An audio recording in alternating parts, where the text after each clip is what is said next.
Nous débutons cette émission avec Christelle. Bonsoir Christelle. Bonsoir Olivier. D'où m'appelez-vous Christelle et quel âge avez-vous? Alors, je vous appelle de Normandie, pas loin de Caen, Oui. d'Ouvres-la-Délivrande. Vous avez une voix enjouée Christelle, pourtant je crois savoir que vous êtes en colère. Oui, alors je suis en colère, oui, forcément. Mais en fait, voilà, j'ai décidé de témoigner aujourd'hui pour rejoindre une association, la Pesac. Et aussi, avant tout, parce que je risque d'oublier, je veux absolument remercier sa présidente, Marine Martin, que vous connaissez aussi. Moi, je l'ai vue dans les yeux d'Olivier. Exactement. Voilà. Donc Marine, qui est une lanceuse d'alerte et grâce à qui j'ai découvert, il n'y a pas si longtemps à vrai dire, que je prenais un traitement depuis de nombreuses années, qui moi m'a libérée, c'est vrai, pendant quelques années, mais qui en fin de compte a empoisonné mes enfants. Oui, nous allons en parler, voilà. Bien évidemment. Je dirais que Marine livre un combat pour tous ses enfants, hein, surtout qui ont été victimes. Vous allez nous parler de tout cela. Elle voue sa vie à ce combat, mais qui est un véritable scandale tout de même, hein, qui a fait basculer la vie de nombreuses familles, je dirais, parce que bien évidemment, ce sont des enfants qui sont touchés aujourd'hui, mais ce sont aussi des familles, hein, qui sont impactées, bien évidemment, par ce médicament qu'on appelle la dépakine, hein, je crois. Dépakine. Enfin, moi, en tout cas, c'était la dépakine, oui. Parce que, bon, maintenant, on a pensé qu'il y en a d'autres, mais là, notamment, il s'agit effectivement de la dépakine. Et alors, oui, moi, j'ai appris... en fait, j'ai appris que mes enfants étaient victimes de la dépakine il y a quelques années. Et j'avais commencé, à l'époque... j'avais pensé à porter plainte aussi, et puis voilà, à rejoindre tout le mouvement de la Pesac et des parents d'enfants victimes. Oui. Et puis... D'abord, pardonnez-moi de vous interrompre, oui. Christelle, il serait bon pour que toutes celles et ceux qui nous écoutent bien sachent les rudiments de cette histoire quand même. En fait, pourquoi vous avez pris de la dépakine? Pourquoi prend-on de la dépakine un jour dans sa vie? Et quel impact cela a sur les enfants? En fait, moi j'ai pris de la dépakine parce que gamine, vers l'âge de 8 ans, j'ai fait des crises d'épilepsie. Alors c'était ce qu'on appelle le petit mal, donc voilà, j'étais dans les vapes, je perdais conscience, mais bon, c'était très handicapant, c'est arrivé, on ne sait pas pourquoi, on ne sait pas comment, on n'a jamais pu vraiment expliquer. Contrairement à certaines épilepsies qui s'expliquent, la mienne, on n'a jamais vraiment trouvé en fait. Et pendant toute mon enfance, donc j'ai été sous Gardénal et puis sous Tegretol, les deux aussi. Et je continuais à faire des malaises. Donc moi j'y vivais. Alors en plus c'était pas évident parce que je vivais en Afrique, je vivais en Éthiopie. Oui. J'avais suivi mes parents qui étaient profs au lycée Gebré Mariam. Et oui, l'épilepsie a vraiment pourri mon enfance, mon adolescence. Enfin, c'est vraiment une sale maladie. C'est une sale maladie. Alors, qui n'était pas, dans mon cas en tout cas, hein, qui n'était pas spécialement douloureuse, mais qui était terriblement handicapante. C'était devenu aussi une maladie honteuse à l'époque, hein. Moi, le nombre de fois on m'a dit ne dis pas que t'es épileptique. On n'a jamais entendu un... C'est terrible. Hein. Autant on n'a pas honte de dire qu'on est asthmatique ou diabétique mais alors épileptique. Et donc voilà, c'est vraiment une maladie qui m'a vraiment pourri toute mon enfance. J'ai pas pu sortir, je pouvais rien faire en fait. Enfin, en tout cas pas grand chose. Et puis quand j'ai eu 17 ans, j'ai un neurologue. Donc à l'époque, je vivais chez mes parents. Vous m'entendez bien? Oui, je vous entends très bien. Donc j'ai eu un nouveau neurologue qui m'a fait découvrir la dépakine. Alors là, honnêtement, ça a été vraiment la libération. J'ai eu une vie normale, j'ai pu après apprendre à conduire. Enfin, c'était vraiment parfait. D'ailleurs, je chantais régulièrement des paquines, c'est ma copine, sur un air bien connu que chantait Chantal Goya. C'est ma copine, c'est ça. Voilà. Je vous le fais comme ça. C'était vraiment une libération. J'avoue, c'est un traitement qui me convenait parfaitement. C'est un traitement du point de vue de toutes celles et ceux que j'ai croisés et qui souffraient d'épilepsie, qui est plutôt efficace. Hein. Ah ouais. Enfin moi, en tout cas, c'est le seul qui m'a vraiment, c'est celui qui me convenait. Oui. Ça, c'est honnêtement. Sauf que, à ce moment-là, moi, j'avais 17-18 ans, donc on arrive là dans les années 88. J'arrive à la fac à Caen, tout ça. Là, c'est la vie sympa que j'avais pas pu mener pendant mon adolescence. Et puis je rencontre un étudiant, on vit ensemble, et puis on décide forcément, enfin pas forcément d'ailleurs, mais en tout cas, on décide à un moment donné de fonder une famille. Et alors c'est un peu difficile au début puisque je fais deux, trois fausses couches même avant vraiment de m'inquiéter. Oui.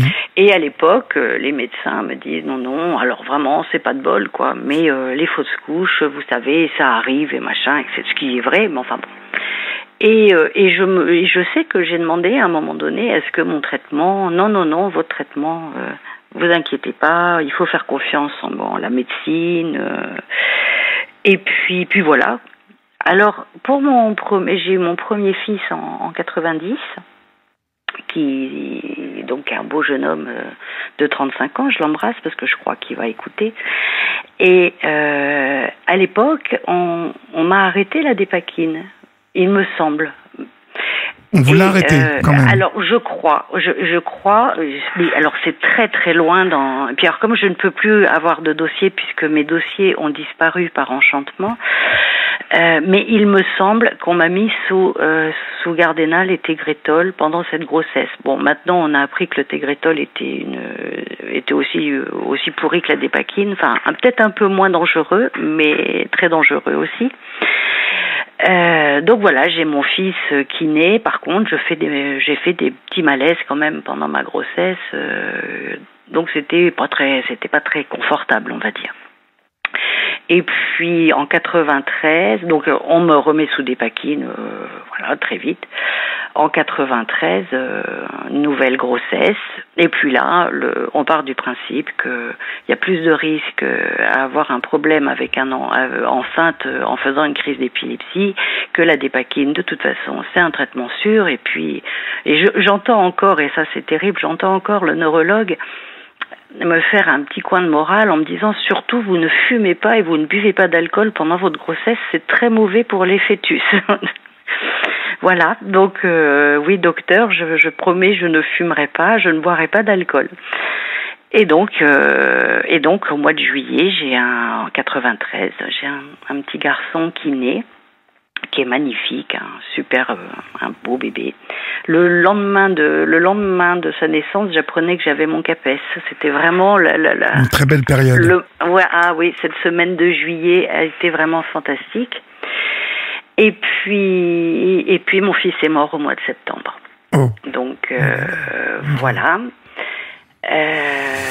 À l'époque, on m'a parlé évidemment de mort subite du nourrisson, enfin voilà, plein de choses. Enfin, en tout cas, mais je dirais même parce qu'une chute, c'est une mort subite. C'était vraiment une mort subite et inexpliquée du nourrisson. Bon, alors là, je me dis quand même 3 fausses couches et une mort d'enfant. Ça fait beaucoup. Ça fait beaucoup. Oui. Mais bon, je suis d'un naturel optimiste. Et puis surtout, alors c'est un gros défaut en fin de compte, mais je suis quelqu'un qui a tendance à faire confiance.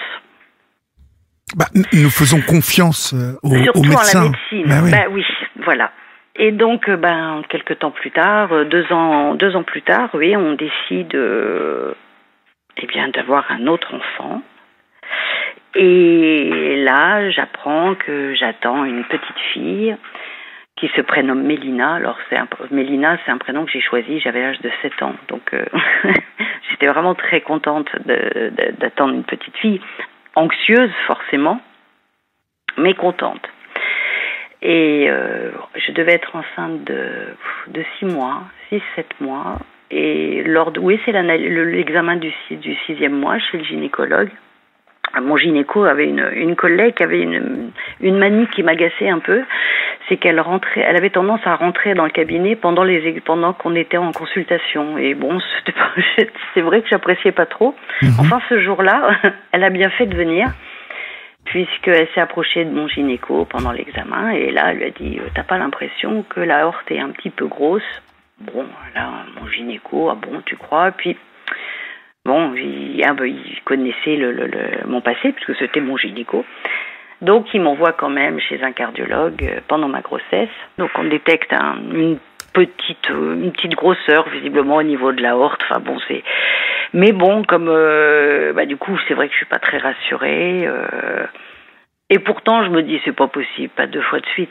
Enfin, voilà. Donc, en fin de compte, quelque part, c'est un peu...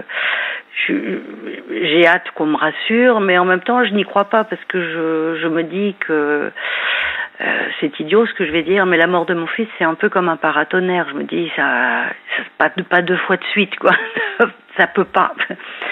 Bref, je me retrouve chez le cardiologue, donc quelques jours après, très rapidement d'ailleurs. Et puis badaboum, quoi. Effectivement, une malformation cardiaque. Donc à l'époque, il voit la tétralogie de Fallot. Donc il me rassure, il me dit que c'est rien du tout, ça s'opère très bien. Enfin, c'est du sérieux, hein, quand même. Hein. Quand même, oui. Je connais un peu la question. Voilà, c'est très sérieux. C'est pas 3 fois rien quand même. Non. Et donc bon, il me propose, effectivement, il me dit que éventuellement on peut avoir recours à un avortement thérapeutique, mais que c'est vraiment, d'ailleurs, c'est le terme utilisé, c'est de la tuyauterie. Bon, un avortement thérapeutique à plus de 6 mois, surtout 2 ans après avoir perdu un fils. J'avoue que voilà, donc et je regrette pas du tout d'ailleurs. Et donc on continue la grossesse. Et donc notre fille va naître à terme, et dès l'âge de 3 mois va devoir être opérée. Et c'est pendant l'opération en fait qu'on découvre l'ampleur de la malformation en fait, puisque d'ailleurs c'était tellement extraordinaire que le chirurgien qui l'a opérée a présenté le cas de ma fille dans des congrès un peu partout dans le monde, parce que c'était la première fois en fait qu'il voyait ça.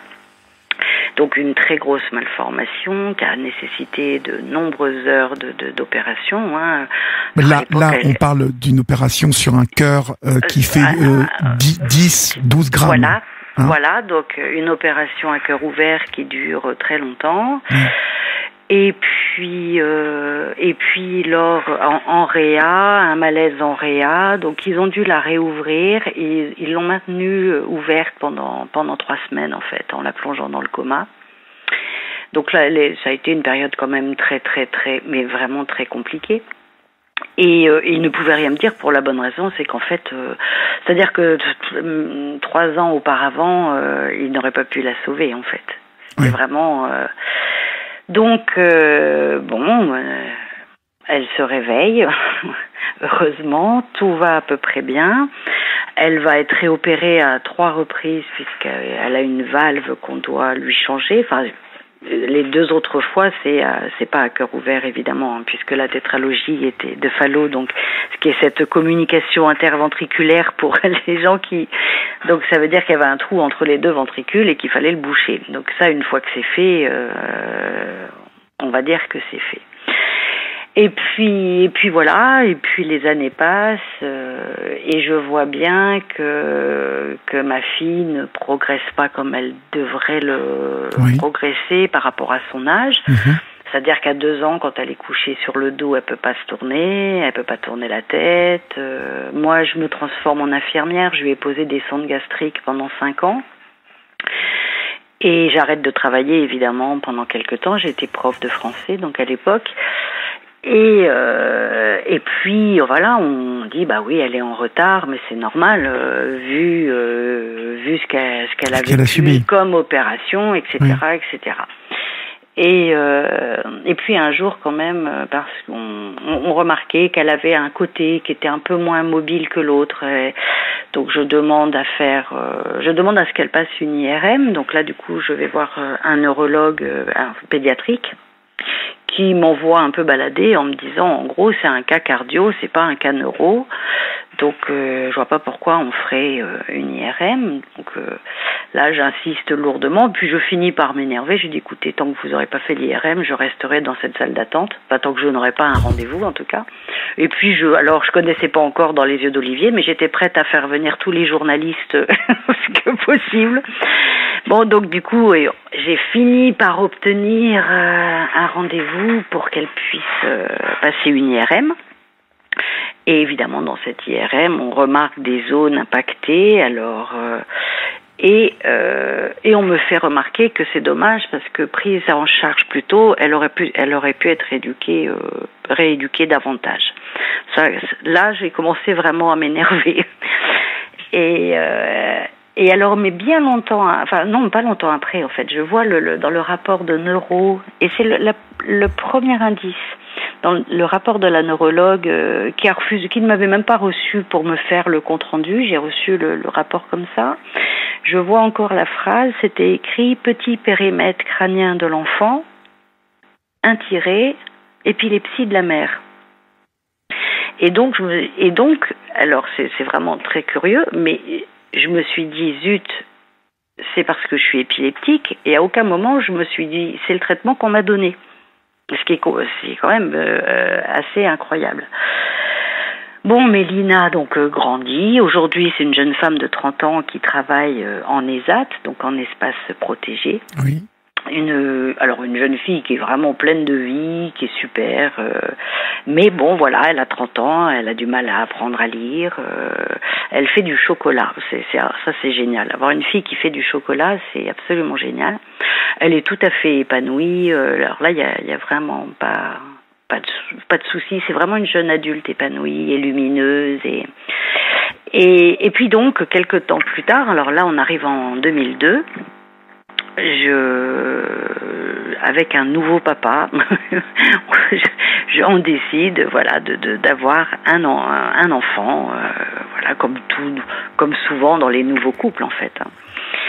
Et on a un petit garçon qui naît, qui a 22 ans maintenant, qui est magnifique, qui est en pleine forme, etc.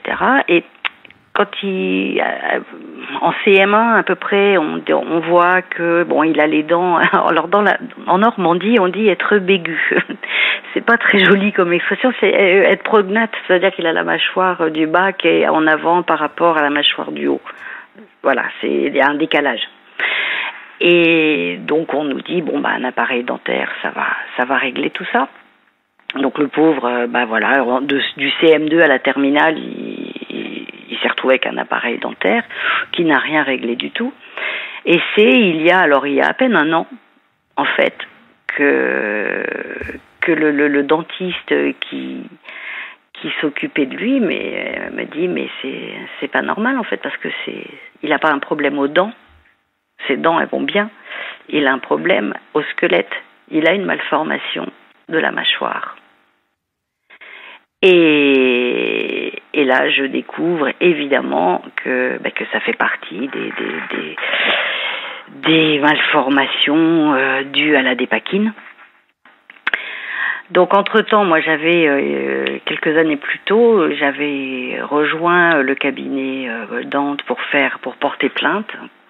Et puis, j'avais été un peu découragée parce que c'était des dossiers qui étaient vieux puisque mon fils est décédé en 93, Mélina est née en 95, il n'y a plus de dossier. Et mon neurologue de l'époque est parti à la retraite et comme par hasard, il n'y a plus de dossier. J'ai demandé à récupérer mon dossier. Impossible, plus de dossier. De dossier. Je n'ai plus aucun document qui retrace mon passé d'épileptique. Alors déjà, c'est très embêtant pour moi parce que, du coup, voilà, en tant que malade. Et puis, du coup, et puis surtout, je n'ai pas de preuves, à part des bribes comme des paquines, dans la neurologue qui dit. Mais est-ce que, pardonnez-moi de vous interrompre, est-ce que à l'époque, vous avez entendu parler des problématiques et donc des malformations liées à la dépakine? Ah non, pas du tout. Pas du tout. D'accord. Pas du tout. Et puis alors, comme je suis pas, c'est vrai qu'il y a des mamans qui gardent toutes les échographies, tous les machins. Moi, non. Honnêtement, non. C'est vrai que j'aime bien les livres, mais j'avoue que donc moi, et puis toujours pareil. Mon fils est né en 2002. Moi, en 2002, j'étais encore sous dépakine. Et donc là, ça devient un petit peu plus compliqué. Donc c'est en 2011-2012 donc que je découvre Marine. C'est un collègue d'ailleurs qui me dit, dis donc, j'ai entendu une nana qui parle de la dépakine, c'est pas le traitement que tu prends, etc. Bon, c'est comme ça que j'ai entendu parler de Marine pour la première fois. Et je l'ai vue donc dans votre émission. Et puis voilà. Alors là, j'ai été quand même un petit peu découragée. Et puis ouais, j'ai un peu décroché, je dois dire. Mais là, le fait vraiment le problème de mon fils, du petit dernier là, ça a vraiment été un déclencheur pour une nouvelle vague. C'est-à-dire que là, en plus, j'ai plus de documents puisque c'est quand même plus récent. Oui. Alors la première chose que j'ai faite, et d'ailleurs c'est pour ça que c'est ce qui fait que j'ai fini par m'engager un petit peu plus dans la démarche, c'est que j'ai téléphoné donc à ma mutuelle pour avoir une prise en charge pour son appareil dentaire. Et au départ, on me l'a refusé en disant mais non, vous avez déjà eu les trimestres pour les dents de votre fils, donc là il n'y a plus rien. En plus, il est majeur, il est adulte, et ça faisait à peu près 9 000 € de notre poche. Mmh. Donc ça m'a vraiment fâchée, ce qui fait que alors moi j'étais prof de français jusqu'à il y a 3 ans. J'ai laissé tomber l'éducation nationale il y a 3 ans, un peu d'ailleurs à cause de sa gestion de l'inclusion, ça qui ne me convenait plus du tout. Donc bref, j'ai quitté l'éducation nationale. Je suis écrivain, donc aujourd'hui je me consacre à l'écriture et je suis blogueuse. Et j'ai décidé donc en fait aujourd'hui de rejoindre l'association, de rejoindre la plainte et de tenir mon journal de bord en ligne où je marque les étapes, etc., etc. Donc moi j'appelle la Sécu en disant écoutez, je vais faire une demande de prise en charge à 100%. Oui. Mon fils est victime de la dépakine. Vous regardez, malformation de la mâchoire, tout ça, du squelette, ça fait partie avec les malformations cardiaques et autres des effets dépakine en fait. Et alors, j'ai fait la demande de 100% et elle vient d'être acceptée. Donc, c'est ma première victoire. D'accord, mais est-ce que vous allez rejoindre la cohorte de parents qui ont porté plainte, en fait? Bien sûr, ouais. Bien sûr. Bien sûr, là, je suis en train de constituer mon dossier. Mais alors, c'est un dossier qui est très difficile à constituer vu que j'ai une partie... j'ai passé ma journée à faire ça aujourd'hui. Je me suis dit, ça va me mettre en condition pour ce soir. Oui. Et j'ai demandé à récupérer mes dossiers de grossesse de 90 et 93. On m'a dit qu'ils n'étaient plus archivés puisque ça fait plus de 30 ans. Voilà, donc je ne sais pas comment je vais faire. J'essaye tout, j'envoie donc les courriers. Je dis écoutez, envoyez-moi un courrier comme quoi je n'ai plus de dossier. Au moins ce sera une preuve que je l'ai cherché. Et puis alors, mais c'est vrai que j'ai beaucoup parlé avec Marine, on s'est pas mal téléphoné ces derniers temps, et c'est ça aussi qui m'intéressait en fait. C'est parce que moi tout ce qui est en train de se passer, par exemple, très curieusement, le fait de savoir que mes enfants sont victimes de la dépakine, quelque part ça m'a pas consolée, c'est sûr, mais enfin maintenant je comprends. Parce qu'il y avait une chose qui me hantait, c'était de me dire mais c'est pas possible de pas avoir de bol à ce point-là. Oui, j'ai un karma pourri, je sais pas, c'est pas possible. Et j'avais besoin quand même un peu de quelque chose d'un peu plus rationnel. Donc là, j'ai du rationnel. Maintenant, je sais. Alors, je suis en colère parce que, si vous voulez, j'ai un point commun avec la Dépakine. C'est qu'on est arrivés en 1967, toutes les deux. Oui. Et voilà, c'est quand même un vieux traitement. Enfin, même si je ne suis pas une vieille dame, c'est un vieux traitement et dont on connaît les méfaits depuis très longtemps. Et à aucun moment on me l'a dit. Et j'aurais aimé au moins qu'on me dise, voilà, le pourcentage de risque, est-ce que ça vaut le coup, est-ce que ça vaut pas le coup, qu'est-ce qu'on fait. On m'avait juste dit éventuellement le risque, c'est un spina bifida qui se détecte très vite, et puis on va vous donner du folinoral, un apport en fer, et ça va régler tous les problèmes. Donc ça a été le grand argument du ça, début, et qui a duré un bon moment. J'ai été shootée au folinoral pendant mes grossesses, ça c'est sûr. Et donc voilà, alors aujourd'hui je me retrouve, et c'est pour ça que je vous téléphone ce soir en fait. D'abord j'ai commencé un livre que je vais publier début 2027, mon éditrice est d'accord. Alors pas longtemps avant les élections, comme quoi il y a pas que il y a des hasards des fois. Et justement c'est un livre qui s'appellera « Ce n'était pas le hasard ». Parce que... Alors vous voyez, on parlait tout à l'heure, enfin je sais que Marine a parlé notamment du deuil. Je n'écris pas pour ça. Je n'écris pas pour me consoler. D'abord parce que je ne sais pas si on peut se consoler d'une telle perte. D'ailleurs, il y a une chose que j'ai toujours remarquée, c'est que la langue française, il y a un mot pour parler du deuil d'un mari, d'une femme. On est veuf, on est veuve, on est orphelin ou orpheline quand on perd ses parents. Et puis, quand on perd son enfant, on n'est rien du tout en fait. Donc, on dit qu'il faut verbaliser pour aller mieux, mais il faudrait déjà inventer un mot. Donc voilà. Donc ça c'est autre chose. Je n'écris pas pour ça. C'est pas une écriture antalgique, je suis pas en train d'écrire pour me soigner, je veux vraiment témoigner parce que je pense aussi à tous les enfants, je pense aux miens évidemment, et c'est vrai que contrairement par exemple, j'en ai beaucoup parlé avec Marine, je n'ai jamais ressenti le sentiment de culpabilité, mais alors à aucun moment.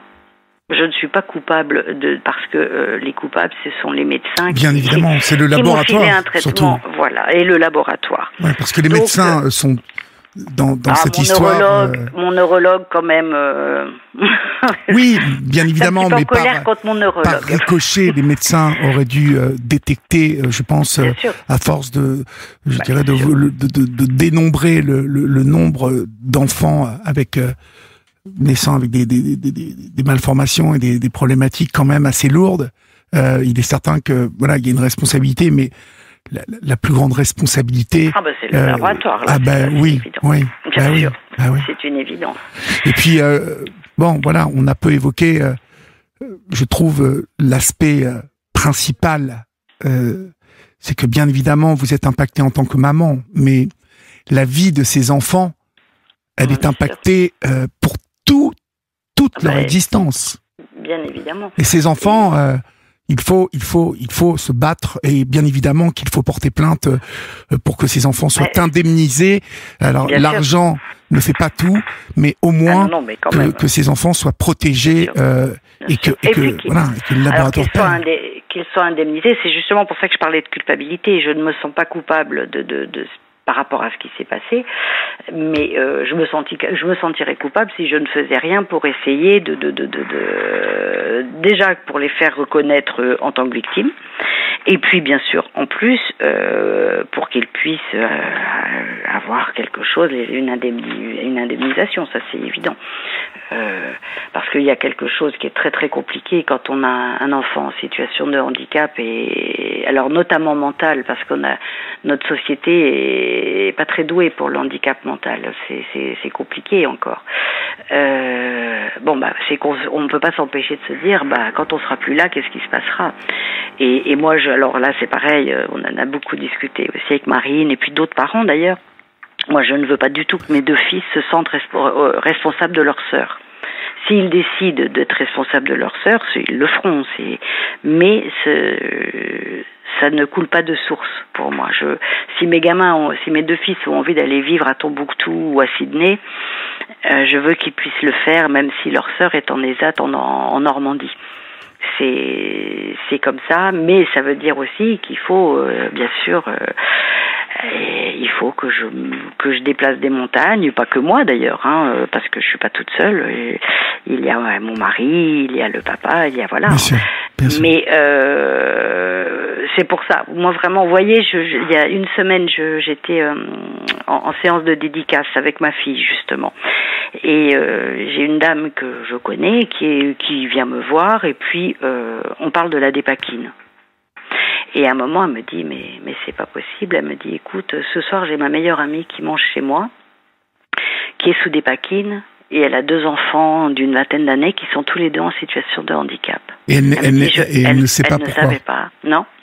Ça veut dire qu'il y a encore des gens qui ne savent pas. Mais bien sûr. Ouais. Bien sûr, et il y en a beaucoup même. C'est fou. En tout cas, voilà. On peut vous retrouver, Christelle, sur votre site perso éléphant et pattes de mouche.com, tout attaché, éléphant et pattes de mouche. Si vous voulez, vous qui nous écoutez, en savoir plus sur Christelle. Et puis, merci pour votre témoignage ce soir sur l'antenne d'Europe 1, ma chère Christelle. C'est moi qui vous remercie. Et puis, écoutez, allez voir aussi, et puis bientôt, voilà, il y aura ce petit livre qui va me permettre d'interroger pas mal de choses sur ces 2 ans 2 ans de procédure. Il y aura beaucoup plus que 2 ans de procédure, mais le livre, en tout cas, sortira dans 2 ans, normalement. D'accord, très bien. Vous nous ferez signe à ce moment-là, n'hésitez pas. Avec plaisir. D'accord. Avec plaisir. On vous souhaite une bonne soirée, Christelle. Eh bien, merci beaucoup. Et puis surtout, faites tous attention à vous. Oui, merci beaucoup. Courage à vous. Au revoir. Au revoir. Merci. Au revoir.